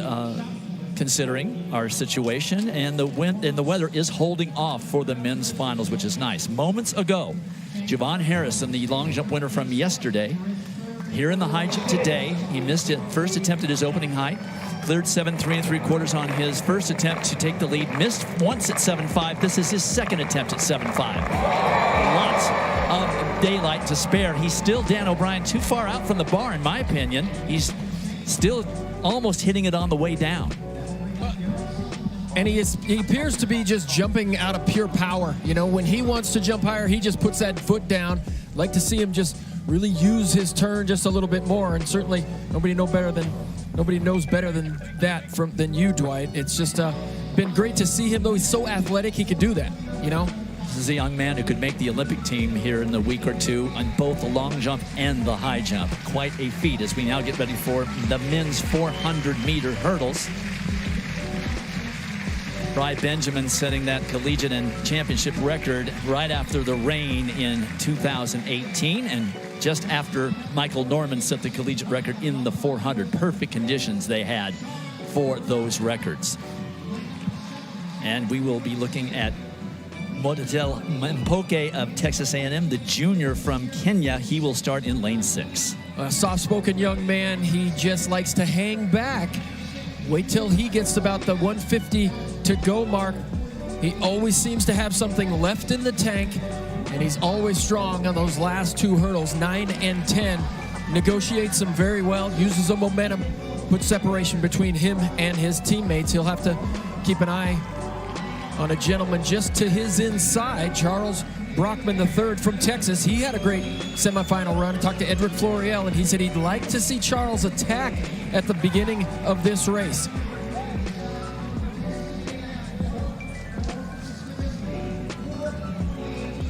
So 1 lap of the track, 10 hurdles, 36 inches high. And with LSU, Sean Squirrel Burrell out in lane number 8. If he has a finish somewhere midland in this race, LSU has pretty much as much breathing room as they could possibly need in their team title quest, which would be a first for Coach Dennis Shaver. The last time LSU won the team title at this NCAA championships was during Pat Henry's tenure way back in 2002. And that was a astonishing fact for me to hear that, Dwight, because Dennis Shaver is so successful. He has been such a fantastic coach to hear that he hadn't won a national title. Shocking.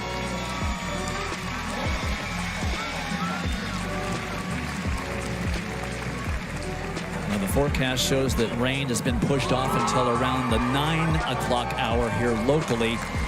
This meet is due to be finished around 7:30. So very, very fortunate have we been that this rain has held off.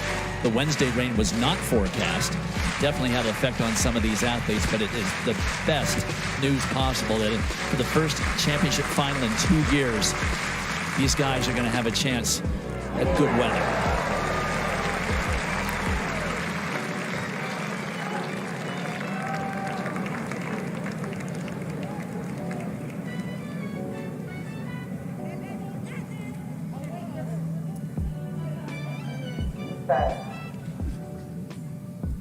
From the inside, Jordan of Houston, Harvey of Oregon in 2, Legislator of A&M Corpus Christi in 3, then Metivier of Auburn, Brockman, Mpoke, Samuel of Southern Cal, Squirrel Burrell, and then Livingston of Oklahoma.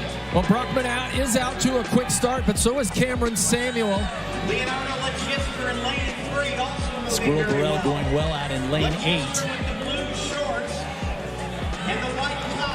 And Metivier of Auburn also going well with 3 hurdles remaining.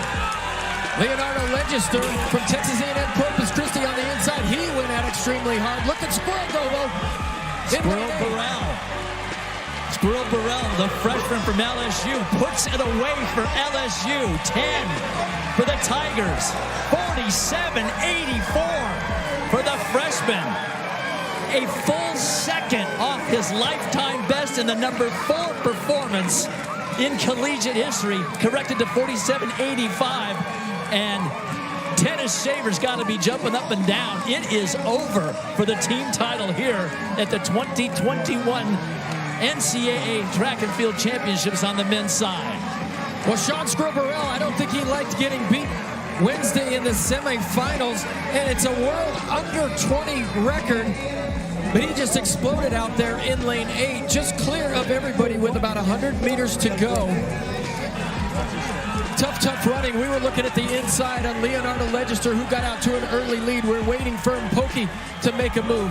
Cameron Samuel had a good run, but Sean Squirrel Burrell, just the strongest. He didn't even brush hurdles 9 and 10. So much strength. And here's Javon Harrison, ruined on his teammate, and he knows it's over. It's over.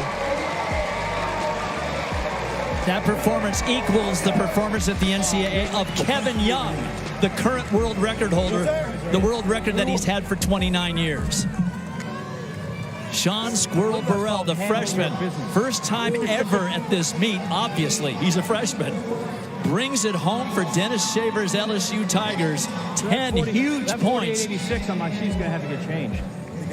For the Tigers, and it is over. We got to this point.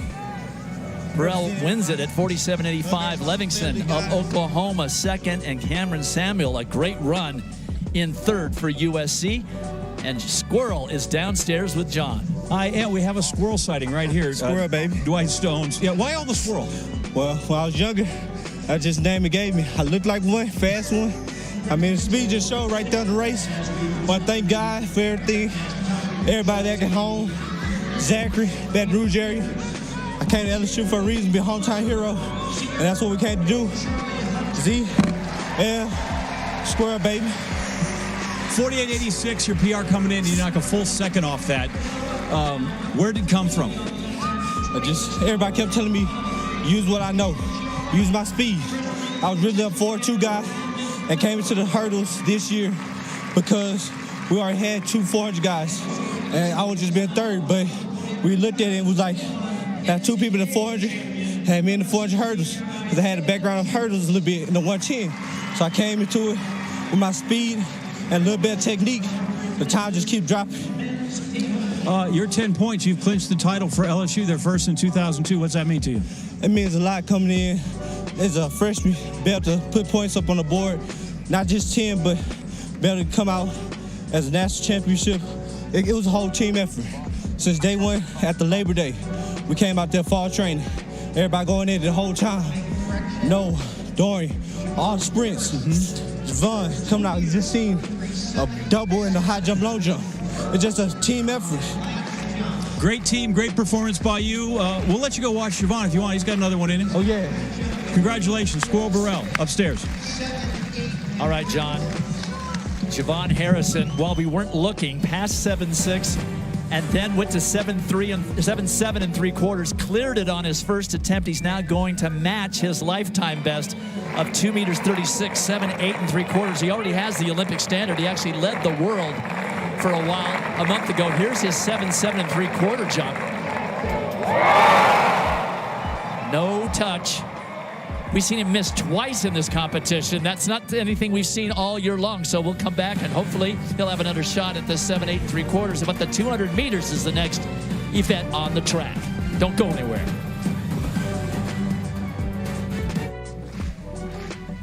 Here are the men's team standings after 15 completed events. LSU with 61 points clinches the meet, and that doesn't reflect Javon Harrison's victory in the high jump because he's still competing. They've also are currently in 4th in the triple jump. So LSU really came up big here on men's finals day at the NCAA championships. Now let's set the high jump. Javon Harrison's already won the event with his clearance at 7.7 3/4. He's passing at 7.8 3/4, so that would equal his personal best. He's now had the bar raised to 2 meters 39, which is 7 feet 10 inches. If cleared, only Charles Austin's American record of 2 meters 40, 7.10 and a half is better, and he would equal Hollis Conway at 7.10, which was an American record at the time. So they're measuring very carefully and taking their time because it's a lot at stake. And I have to tell you, after watching Javon Harrison 3 or 4 times this season, this is a height that he's certainly capable of. The athletic talent that this young man has seems almost limitless. He could make the team, the Olympic team, in both the long jump and the high jump, something that you don't see done often. And what's cool about that scene down there, there's been a lot of guys who've gone out in the high jump, and they have the opportunity to leave the area, but everybody's staying put. Everybody is supporting him. But this is a great dress rehearsal, Dwight. I can't think of a better dress rehearsal for the Olympic trials coming up just in over a week's time.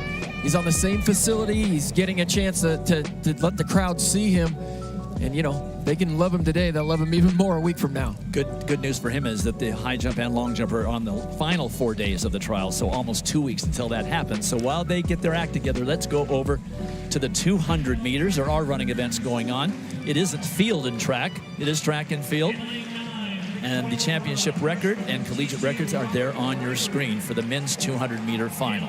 Devon Oduduru from the last championship here when Texas Tech won the championship in 2019. Also in this race, the 200, you'll see Matthew Bowling again. We saw him in the 100. He was third there. It's his first NCAA outdoor championship in his second year at the school. But he says it's what happened on day 2 in Athens that made an impact on him and on the school because he impressed the most important guys on campus in Athens, and that's the football team.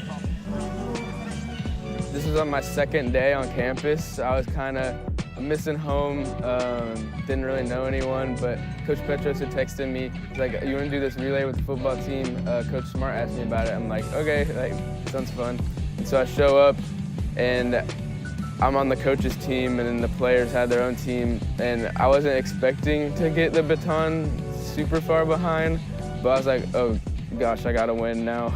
Like, they brought me out for this, so I just went hard for the first maybe 60, 70, and then caught up, and I was like, okay, I can relax a little bit now. But I think the most fun part about that was at the end when all the players talked to me and stuff like that. Like, it meant a lot to me since I was the new guy on campus, and I felt like there's already a place for me there.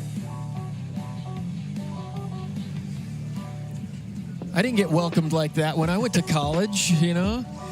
Okay, so Matthew Bowling, he continues to impress. He won the SEC Newcomer of the Year, and you have to think about that. It's like, well, he's been on campus for 2 years, but he didn't get a chance to compete outdoors. So a very fitting reward for that young man. And there we see on the outside, Joseph Fahnbulleh. He's just showing up now on YouTube videos about this guy's stride length. We know him as a guy who gets a bad start, but he closed like a freight train in the semis just 2 nights ago. So it's been fun watching him as well. But Terrence Laird out there in lane 7, Sean Maswagani. So another loaded field, just like the 100 meters, Dwight. Bowling coming back from a 6th place finish, maybe disappointing for him from the 100 meters. Laird, the 100-meter champion. Fahnbulleh was also in the middle in that 100 meters, but the 200 is really his race.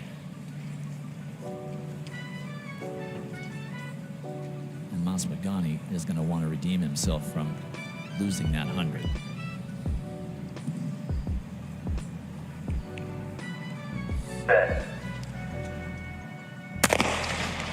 So Bowling in the black of Georgia in 3. Maswagani in 5. Fahnbulleh in 6. Laird in 7.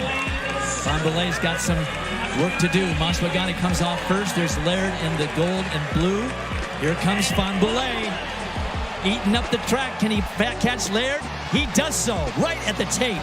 1992 for the fabulous freshman Joseph Fahnbulleh of Florida. 1991 now corrected to into a very slight head one, 0.4. Just a zephyr. Laird second at 1994. Well, after his semifinal race on Wednesday, people started measuring those strides in that last 100 meters. He's just doing incredible things the last 100 of these races. That's the number 8 time ever in collegiate history. But the science shows that Usain Bolt average strides around 2 meters 69, and Fahnbulleh was averaging 2 meters 90. Look at him just close so well. That was a great run by Terrence Laird as well. Much better than his semifinal race. Sean Maswagani struggling a little bit, but the sky is the limit for that young man right there.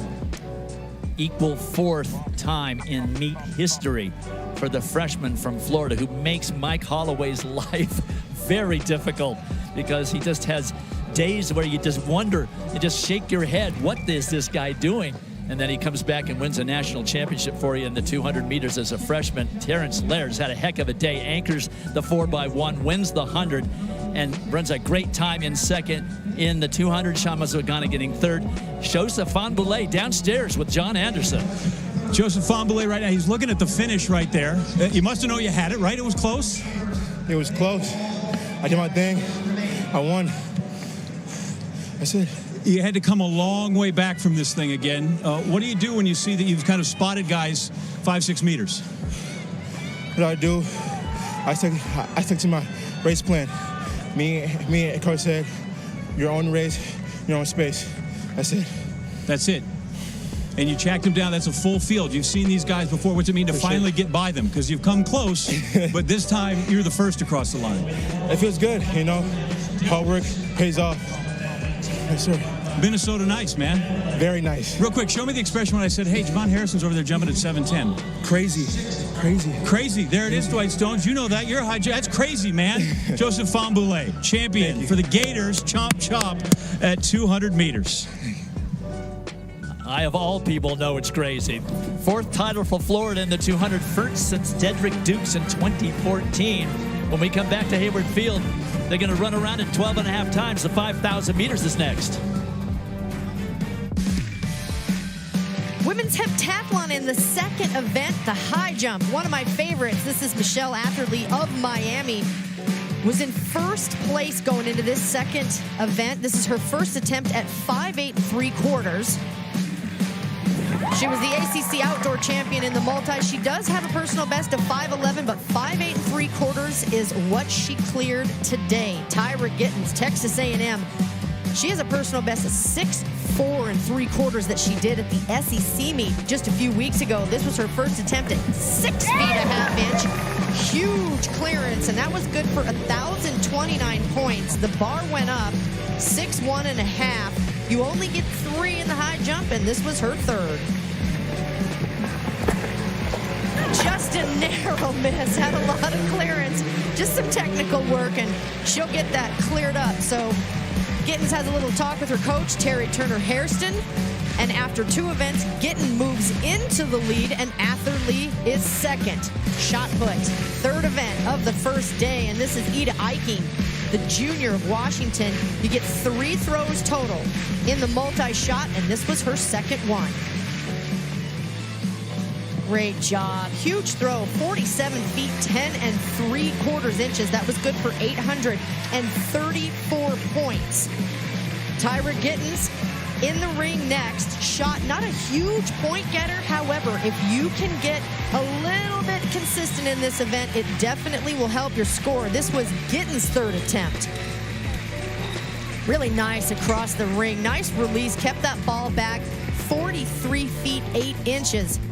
She kept it all the way, and you want to keep that shot all the way back so that you can use your hips and get that momentum forward. And a little twist. It was good for 748 points. So the standings, Tyra Gittens in first, Ida Eiking second, and Michelle Atherley currently in third as we head to the last event of this first day of the HEP, and it is the 200. Dwight? There are the championship and collegiate records. I know I promised the 5,000 meters, but first, the Heptathlon 200. We will have 3 heats of this race. Last event of the first day. There is Tyra Gittens, the leader, the pentathlon collegiate record holder from indoor. She has had a great year, and we've watched her all year. We have. She's already scored here in the long jump, was second last night in the open long jump, and she is going to individual high jump tomorrow. So workhorse right now for Pat Henry and Texas A&M. She's running out of lane 4. She got a personal best of 23:43 in this event. Unlike the regular flat 200 that you had seen, this does not matter who wins the actual heat. This is all based on time and points. You get 9 points per 1/10 of a second in this 200 for the heptathlon. So 90 points a second.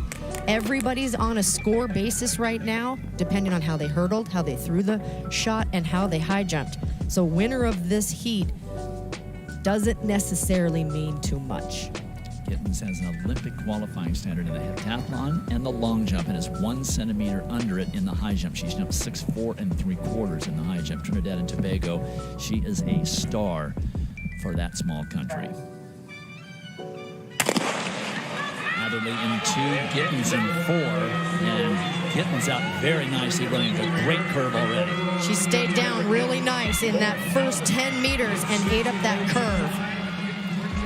Shayla Broughton of Mississippi State is second. At this point, Adderley now coming into second. Gittens, everything she's trying to do to get to that line, she knows she's done once she crosses that finish line. 23:78 unofficially, so just about 3.5 tenths slower than her lifetime best. But these are tough conditions with the wind and with the cooler temperatures than College Station, Texas. Also, these women have been out here since noon. They finished throwing the shot about 3 hours ago, so they just kind of hung out. Tyra Gittens had a really nice start. She stayed down, and what you have to do right here in this 200 is re-accelerate when you come out of the curve. You have already competed in 3 events, and you've been waiting 3 hours to run this. This part right here at the end of that 200, you just have to give it everything you have with some knee lift. Gittens ran really well in the middle of your track. Reynolds from Georgia to the right of your screen, and Lopes from Washington on the left. All of these women, their times will get a point total set to them, and they will end their first day and come back tomorrow. So official results now. Tyra Gittens of A&M runs 23:79. Michelle Adderley second.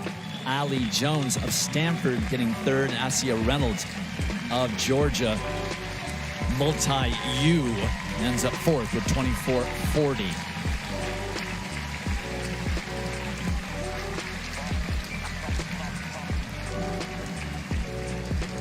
So Javon Harrison, 3 attempts at 7:10. His third one, the best one. He's taking his victory lap.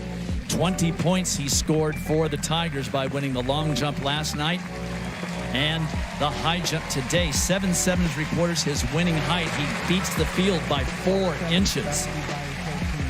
So we know it's a good surface, and he'll get a chance to perform here again in a couple of weeks when he contests both events, trying to make the U.S. team at the track and field trials here in Eugene.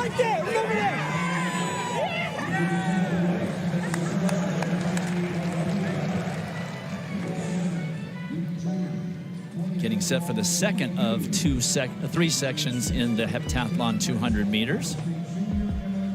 From the University of Texas, running out in lane 8, we're featuring Christine Blazevica. We saw her ran a really nice heptathlon, the Texas Relays, back in March. She's got a personal best of 24:93 in this event.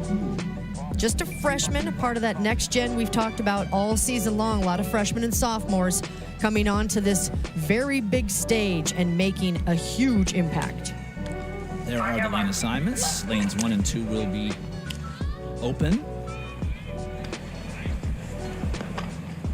Grace McKenzie of McNeese State was scheduled to be in lane number 2. And I don't see an athlete in lane number 3 either, Nicola Ader of Nevada. You're just ready to run this race at this point. After being here for the last 7 hours with warm-ups, all you want to do is get this done and run really well. Blazevica again out in lane number 8, second from the left of your screen. Callie Jones of Texas Tech running well in lane number 5, as well as Beatrice Juskaviciuti from Cornell. And she is going to win this section. And on the outside, Natasha Jordan came up nicely in the last 50 meters to grab second place. 25:18 officially for Juskaviciuti of Cornell. And that's just off her personal best. 3 or 4 tenths of a second, due largely, I would think, to the cooler conditions. The flags are straight down. They are. It is cool, though. It is very, very cool. But you see the entire field, and Juskaviciuti on the far right of your screen in lane 4 from Cornell in the white and red. Finishing this day is something that these Heps absolutely wish for, hope for, and then they know they've got to come back tomorrow. They have 3 events tomorrow, so waiting around to run this 200 is something that they are very happy to take off of their plate.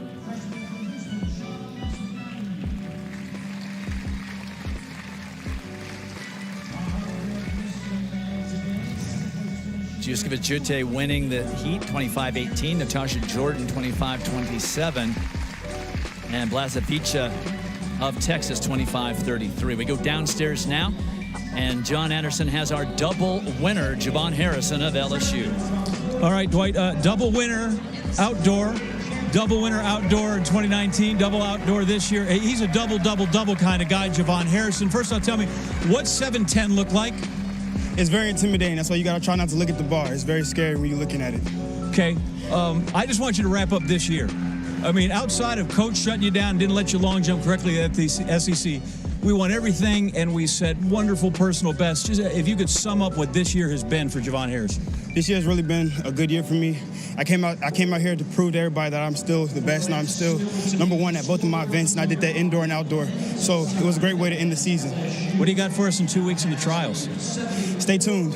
Just stay tuned. Just stay tuned. That's all I'm going to say. Double individual champ and a team national champ from LSU, Javon Harrison. Congratulations. Thank you.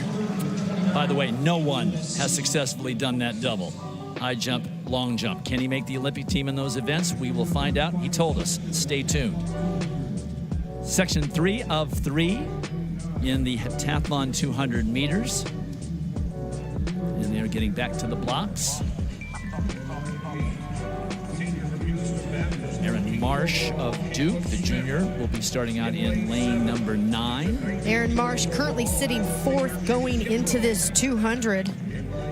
She had a 13:18 hurdle time. She high jumped 5'7"3/4", and she threw the shot 40 feet 6 3/4 inch. And down in the middle of the order, Madeline Nickel of Penn State, her dad Bo, husband Bo, I should say, very close to making the Olympic team in wrestling, just missed out on that because you only get 1 per weight class. It's very, very competitive.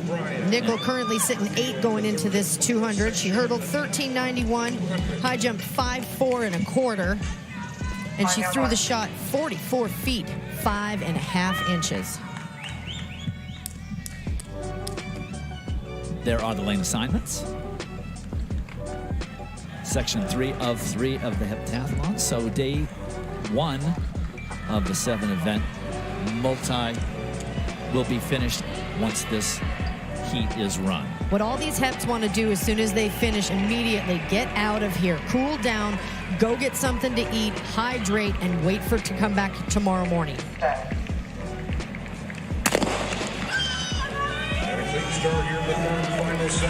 Most of these heptathletes running in the sort of mid-24-second range for 200 meters. Nickel out very well, eating up that curve from Penn State in lane 6. But Marsh in lane 9, bottom of your screen from Duke, finishing really well. Ida Eiking of Washington is also there. She will finish second, but it is Marsh who runs an excellent lane 9, 23:90. And look at the reaction. That's a personal best. And when you can end on a personal best after your first day of heptathlon, man, it gives you a mental edge going into tomorrow. Far right or left of your screen at the bottom in the white top, black bottoms. Marsh runs really well. She ran a great curve. When you're out in lane 9, you don't see anybody. So she knows everybody's chasing her. To run a personal best left of your screen in this weather, after waiting 3 hours to run, that's huge. Ida Eiking of Washington, also a lifetime best in the 200. She runs 24:19. That improves on her 24:55. So a great way to end the day. Some of the pain and soreness and the disappointment maybe dissolves. So there are the results of the last section. And when we return, I promise it'll be the men's 5,000 meters on the track here at Hayward Field. Back in Eugene, Oregon, for more of our coverage of the NCAA Track and Field Championships. Day 1 heptathlon is in the books, and Tyra Gittens of Texas A&M has a 162-point lead over Ida Eiking of Washington, who just set a personal best in that final event of the day, the 200. And Michelle Atherley just 17 points out of second place, and Aaron Marsh also right there. So the battle for the 2nd through 8th places should be spirited, but Tyra Gittens is doing what she's done all year long, just dominate. And the long jump, one of her better events, she just missed winning the open long jump by 3 centimeters, basically an inch yesterday. Time now for the 5,000 meters. There are the championship and collegiate records. The collegiate record going back all the way to 1978. That is 43 years ago. 24 gentlemen have qualified to get here, 12 from the West Regional in College Station and 12 from Jacksonville East.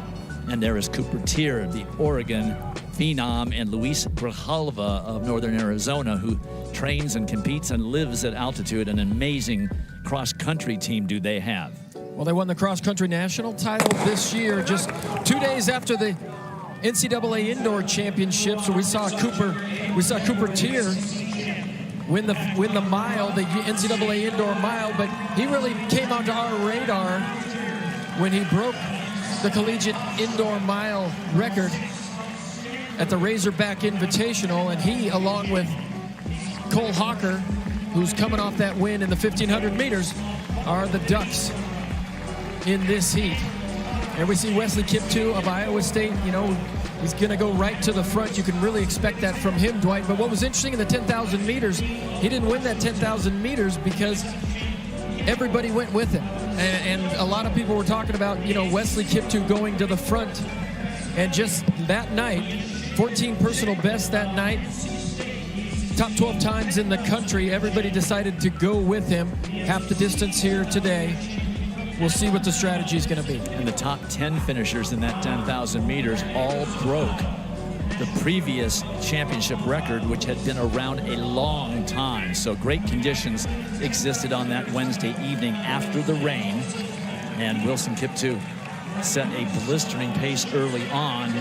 And as you said, Dan, just a whole lot of guys managed to and decided to stick around and follow it.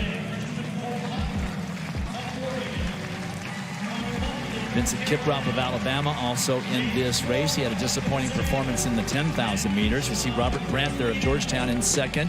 He was very much in the middle of that 10,000 meter race on Wednesday. And you know it's honest when you see the pack stretch out this quickly. So Kiptoo, Brandt, Tier.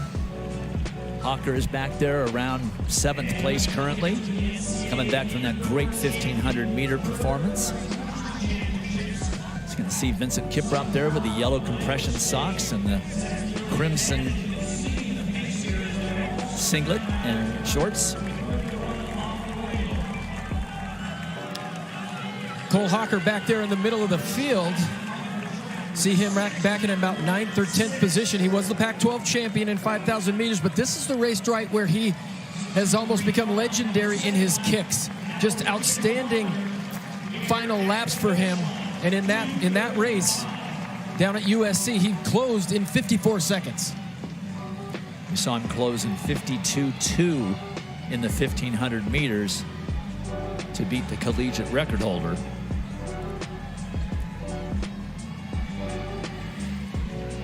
And the reason why you want to try and stretch this pack out, earlier in the proceedings, you can see some people fall. You get your legs tangled up.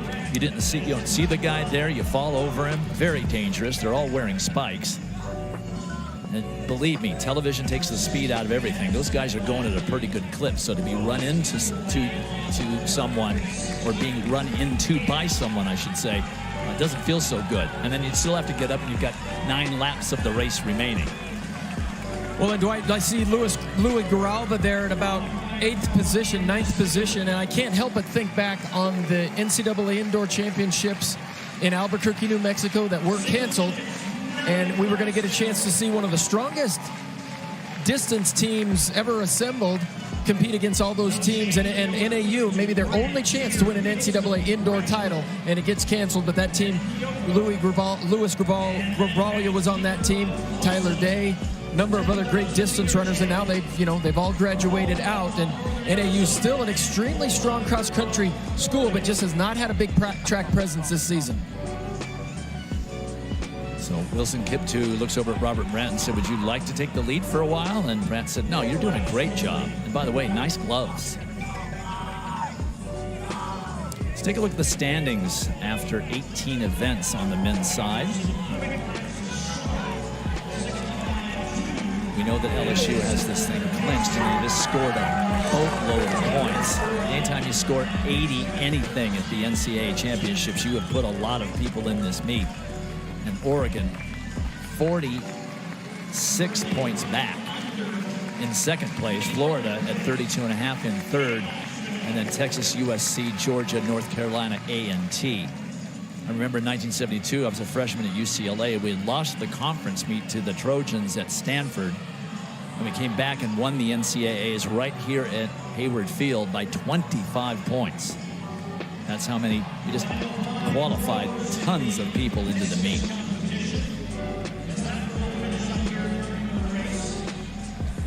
Yet at the conference level, the SEC, the most competitive conference in the country, Arkansas once again winning both the men's and women's team titles rather handily and with not a lot of stress.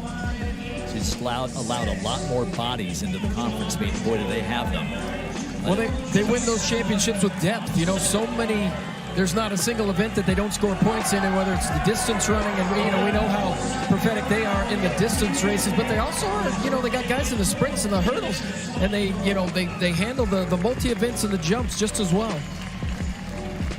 Yeah, it's a very balanced program, and that's due in large part to the late coach John McDonnell, who passed away earlier this week at 82 years of age. The man who first run the Triple Crown, winning cross-country, indoor track, and outdoor track in the same year, did it before anybody else and then did it 5 times. And he realized you can't just win it with a ton of good distance runners. You've got to have a more balanced attack. And, of course, the coaches in that great program now have followed in that tradition. Chris Bucknam and Lance Harder, they just throw so many bodies at you at the conference level that it's impossible to compete with them. So things bunching up a little bit. Wilson Kiptoo stepping off the gas just ever so slightly and letting a lot more runners back into this race, bunching things up, which you always have to worry about. That's why you see him starting to squirt out into lane 2 so that everybody has plenty of room to run. Robert Brandt finally taking over the leading duties.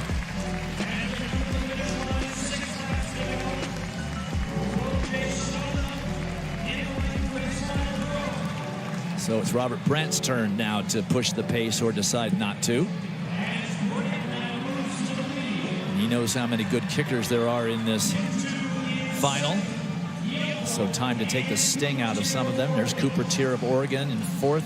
Cole Hawker still in touch, but still back about 10th or 11th in this 24-man field. These guys have been just clipping off 65-second, 66-second laps.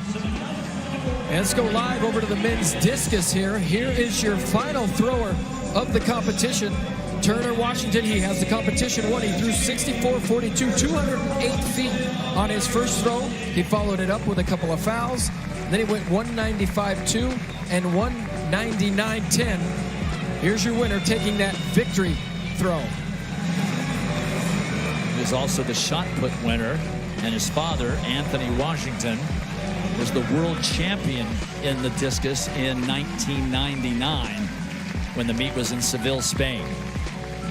So a double winner for Arizona State in Turner Washington. He wins the shot on Wednesday and the discus here today. Well, Arizona State just continues to produce outstanding throwers. Time Dave Dumble was there, and Brian Blutrick, who is there now. 203 feet 8 inches on that 6th and final throw, so not an improvement, but far enough to have won the competition with that throw, as second place was 203.2. All right, back to the 5,000 meters. When they come around to the start-finish line, they will have a mile remaining.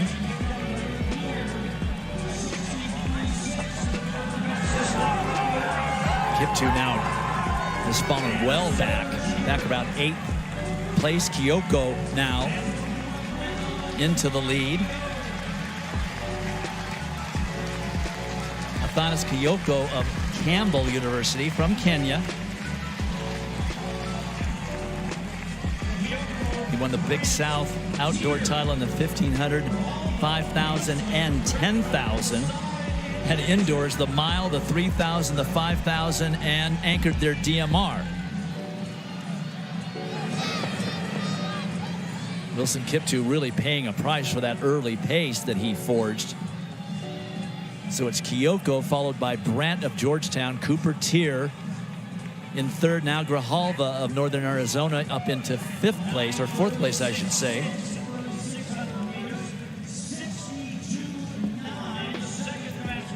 And Patrick Deaver, the 10,000 meter champion, is also in the mix here in this 5,000.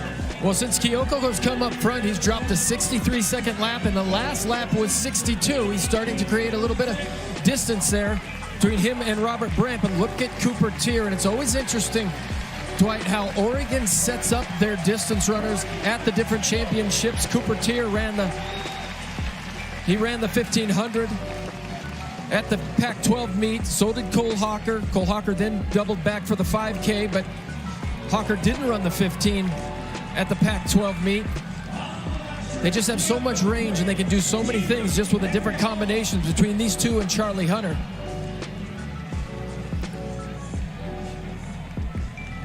Cole Hawker now going into 11th place. He's just starting to move up. Now he's going to have a gap that he's got to try and close. Equal with Wilson Kiptoo now, but then he's got a gap of about 8 meters that he has to connect to sort of that front group that's now being led again by Robert Brandt. Cooper Tier now in second. Kyoko drops back to third. And now Hawker's in that no man's land trying to get connected to that group of about 9. And they're coming up with just 800 meters remaining. And I was going to say, if Cole Hawker could connect to that back group, he has that outstanding kick. It would absolutely give him a shot. But they're 30 meters ahead. That's a long ways to go. Now, it's a lot to ask, especially since he's by himself right there in that space between. A group of 4 now with Brandt, Tier, Kyoko, and Grijalva have sort of broken off. Wind is starting to pick up. Grijalva there for NAU in 4th position. He was the Big Sky 1,500 meter champion, so you know he has speed. Cooper Tier, certainly the NCAA indoor record holder in the mile. Good speed up front for all of these guys. So Cooper Tier in front now, followed by Brandt. Grijalva now making a move into 3rd. Kyoko dropping back to 4th. The crowd now comes alive. Grijalva trying to tuck in behind him. Cooper Tier's got an awful lot of work to do if he even wants to score points for the Ducks. Final lap, and now it's Tier and Grijalva. Kyoko trying to connect. Grijalva looks very, very calm. He looks like he's still got a lot of run left in him, but so does Cooper Tier. As Kyoko, he's showing us something with 300 meters to go. Kyoko with a head full of steam now. He better start to make that move before he gets to the curve, or he's going to run extra distance. Great turnover for Kyoko. Grijalva sees him now. Kyoko going to go wide. Tier now is in the good spot. He gets to see what's happening now. There he makes the move. He shifts gears, goes wide. And he has a head of steam that I don't think anybody has an answer for. The Ducks win the 1,500 and the 5,000. Tier wins the 5, Grijalva 2nd, Kyoko 3rd. And now Cole Hawker trying to get 4th, and he does it.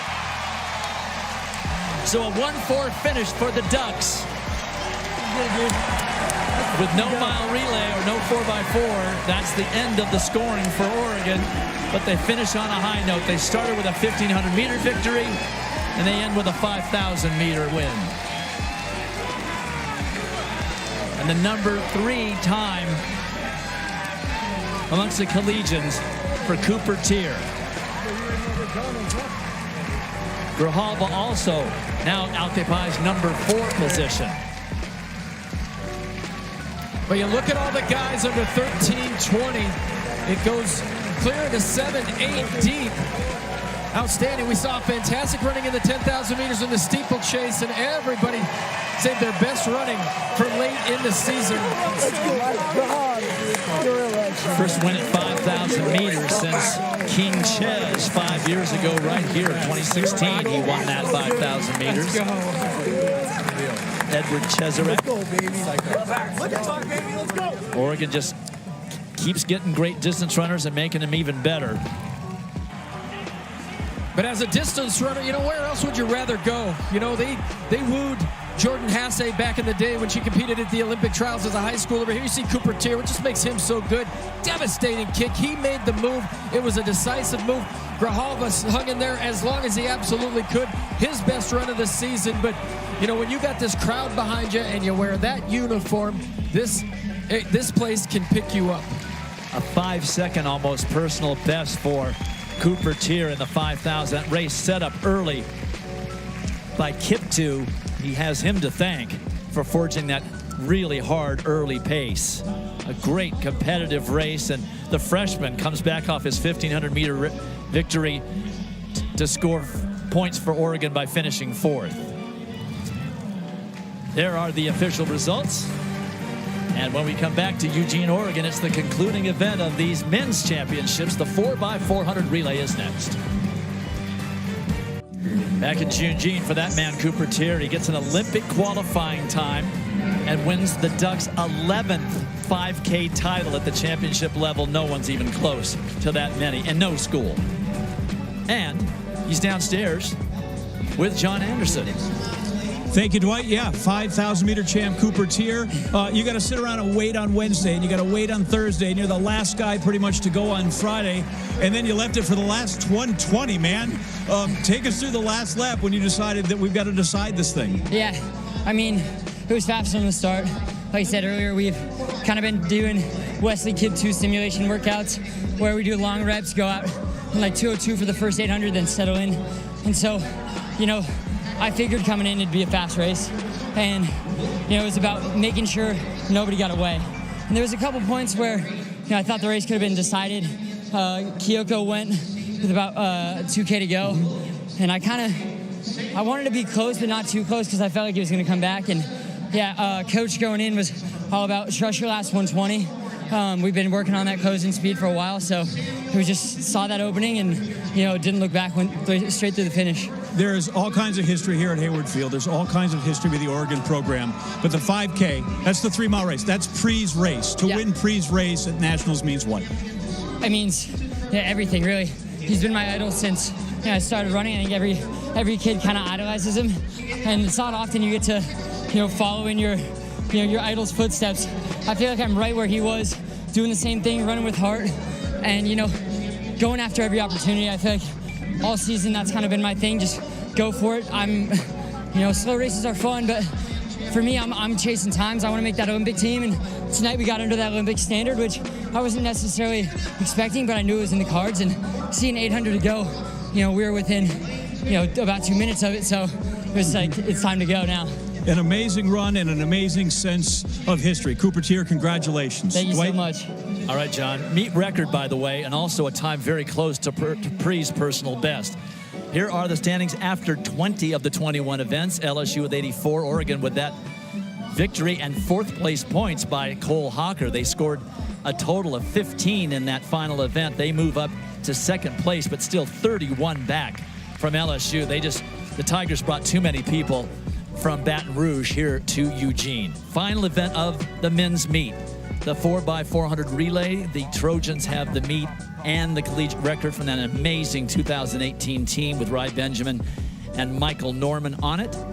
And we are looking at a team that has the 3rd best time in collegiate history, North Carolina A&T. Well, the question is, can North Carolina A&T do what the USC Trojans did back in 2018, and that was to win the Open 400 and the 4x4.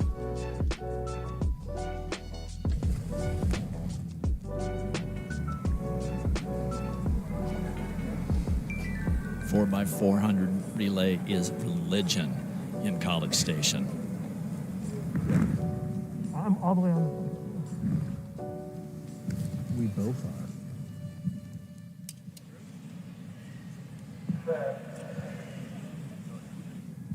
From the inside, Baylor, Florida, Stephen F. Austin, then Iowa, Texas A&M in 5, North Carolina A&T in 6, then Southern California, Kentucky, and Arizona on the outside. Talking to Dwayne Ross this morning, I said, how game is Daniel Stokes? He's a 100-meter, 200-meter guy who steps up for this relay for them. He said he's been all over couple of junior colleges, and he lands at North Carolina A&T, but he gives everything he absolutely can each and every time he gets that baton, and he is having a great opening run for the Aggies. So is Nicholas Ramey for Southern Cal, and on the outside, Maj Williams for Arizona. Who's going to pass first? It's the Trojans.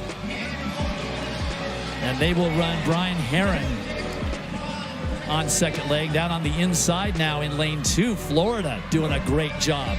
Brian Willie led off. This is Chance Sawyers. Who's going to get the pole? It looks like the Trojans from here. It is. Trojans, Florida, A&T, who has Randolph Ross, who won the Open 400 and is now in the lead. Well, in a matter of 120 meters, Randolph Ross takes that team from 6th all the way to the lead. He's showing that 400-meter championship speed. He ran the second fastest 400 meters at this meet ever, and the third fastest in collegiate history. So A&T now with Akeem Sirleaf in the lead. The Trojans with Cameron Samuel. Remember, Isaiah Jewett said, make no mistake, I will be on the anchor. Randolph Ross 43.6 on that baton carry. Florida in third still with Denzel Villeman. And then A&M sneaking in there in fourth place, Amadou Atewi. Their 800-meter specialist. A&T passes first to Trevor Stewart. And Trevor Stewart paid special attention and made sure he had the baton in his hand before he turned his head. Didn't want to make any mistakes here. He's been the anchor for them both indoors and outdoors all season long. Jewett, the 800-meter champion for the Trojans on anchor. Here comes Devin Dixon, the tall countenance of the senior. His final race for the Aggies. Aggies in first, Aggies in second.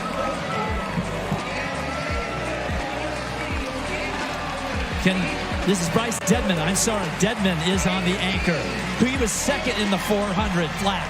Can he catch Trevor Stewart's too big a gap? And here comes, is this Stephen F. Austin? No, Kentucky on the outside. I can't see the number. No, it's Austin, just like I thought first. Amazing close on the anchor. 44-12. 43-45 for Austin. Ahmad Robinson, 43-45 on anchor to bring the Lumberjacks up to second place. A&T runs 3 flat, 92 for the victory. Dedman brings them back in 44-12. A&M gets third. USC drops to fourth with a 45-28 anchor by Isaiah Jewett. Well, Trevor Stewart, that man there, drops a 44-17 as they run 4 flat. But yeah, outstanding running by Stephen F. Austin. But they've got a North Carolina A&T. They've got an NCAA indoor title as well to go along with this outdoor title. Masters of the 4x4 this season. The results are official. There are the finishes. It's A&T and Austin, and then A&M and USC. Those are your top 4. An amazing day for Randolph Ross on the 400. We will be back to crown the champion, but A&T closes us out with an amazing 4x400 relay here in Eugene.